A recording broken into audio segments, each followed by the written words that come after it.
One of the great pleasures of being a faculty member at a university is the opportunity for open dialogue. Open dialogue on the great issues at home and abroad that impact our time.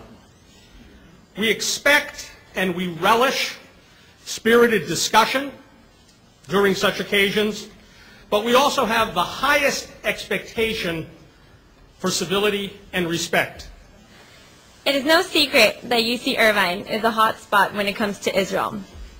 And that is why we're so proud to have here His Excellency, Ambassador Michael Oren, here with us tonight. Ambassador Oren is an academic. A graduate of Princeton and Columbia, Ambassador Oren has received fellowships from the U.S. Departments of State and Defense, from the British and Canadian governments. He has been a visiting professor at Harvard, Yale, and Georgetown. It is my absolute pleasure and honor to introduce a man that I have great respect for, Ambassador Michael Oren.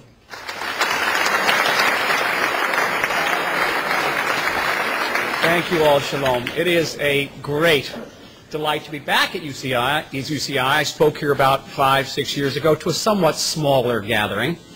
It is a great honor to address such a diverse crowd, both of students and community members. A great opportunity for me. It is a source of frustration that as a person who spent much of his life speaking Hebrew. Oren, propagating murder is not an expression of free speech.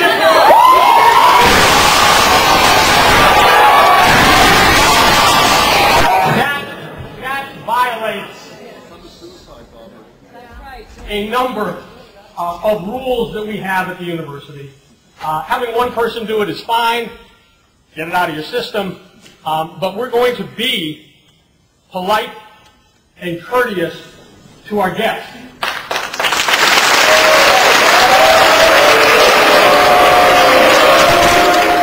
We have an opportunity here to exchange ideas. You have an opportunity to hear a different perspective. This is why you have come to this campus as students. You haven't come to this campus to hear one idea. You've come to hear a multiplicity of ideas. It's a humble suggestion.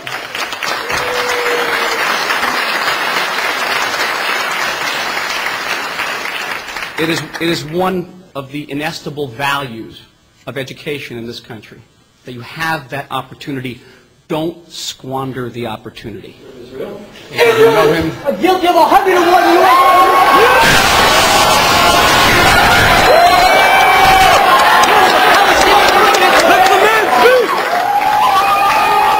This is Irvine, California. You have a point of view. We would all appreciate it if you would ask good questions.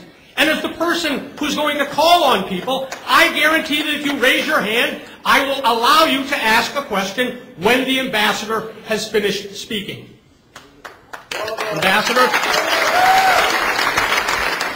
It's not London, it's not Jerusalem, but it's also not Tehran.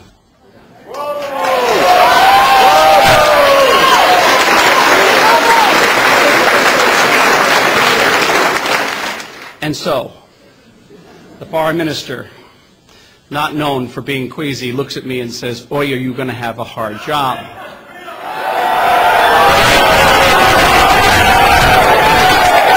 Shame on all of you!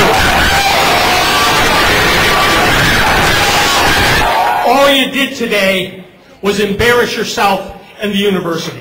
As the professor said, free speech is something that we value, but I just want to say how embarrassed I am on behalf of our entire university at the disruptions that you've heard tonight.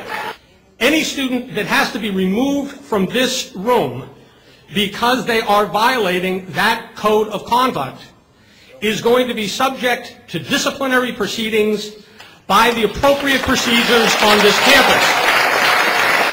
One of those procedures can result in suspension or dismissal from the university. I want to add one more thing. Yes, we all know about the right of free speech in America, and especially on American campuses, but there's something else here. I've spent most of my life living in and studying the Middle East, and one of the great and eternal cultural facets of the Middle East is hospitality. When you invite somebody into your house, even if you do not agree with them, even if they're ostensibly your enemy, once you have invited them into your house, you are They're hosts, and they are your guests. I'm your guest here, and I'm asking for the Middle Eastern hospitality to your guests. I've come into your house. You are my hosts. I'm asking for hospitality. I knew that the origins of that relationship went very, very far back, close to 400 years to the first political period.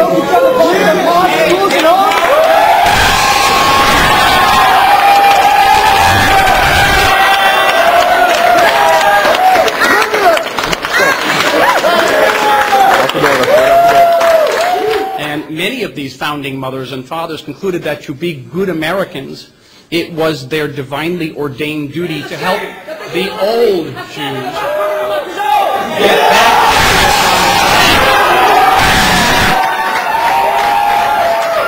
It was the case for Woodrow Wilson. It was the case for Harry Truman, who made the United States the first nation on earth to recognize the recreated Jewish homeland.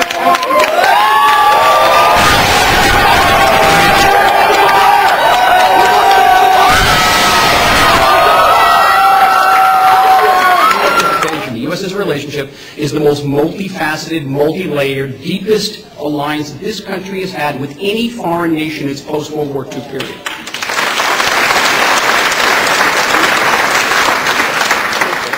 So with all that, why then was my Prime Minister, my Foreign Minister, and the person who signed me off on the cell phone...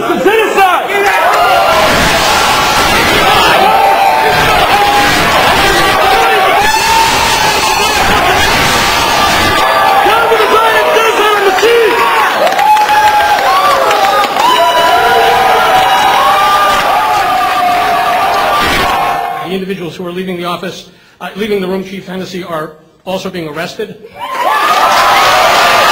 And the Israeli people had gone to the polls. And they had elected... Propagating murder is not his mission of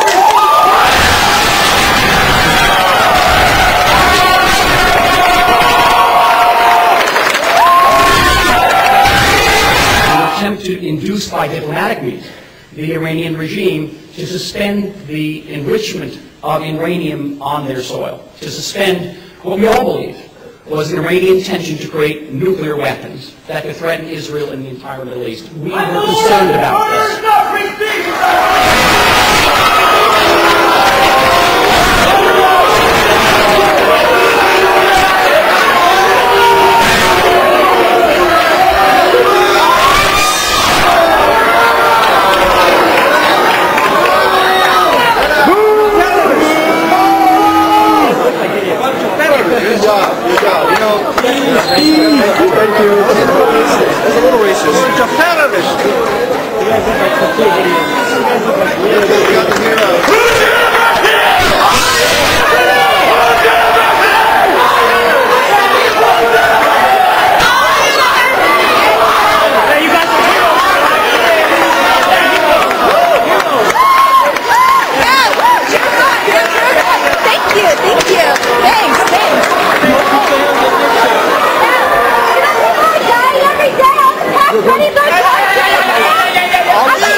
These people are. I'm an American citizen. When I go to the website, I get treated like crap. Go. Get out of here. Now. You're going to be arrested. Open your mouth one more time. You're going to be arrested. anti-Israel! Anti-baby killing! Anti-Israel! Anti-racism! Anti-Israel!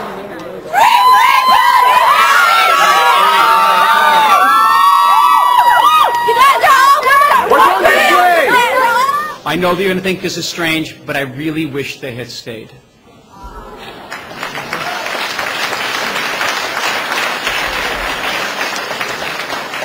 I appreciate you all, but it was that community I wanted to address as well.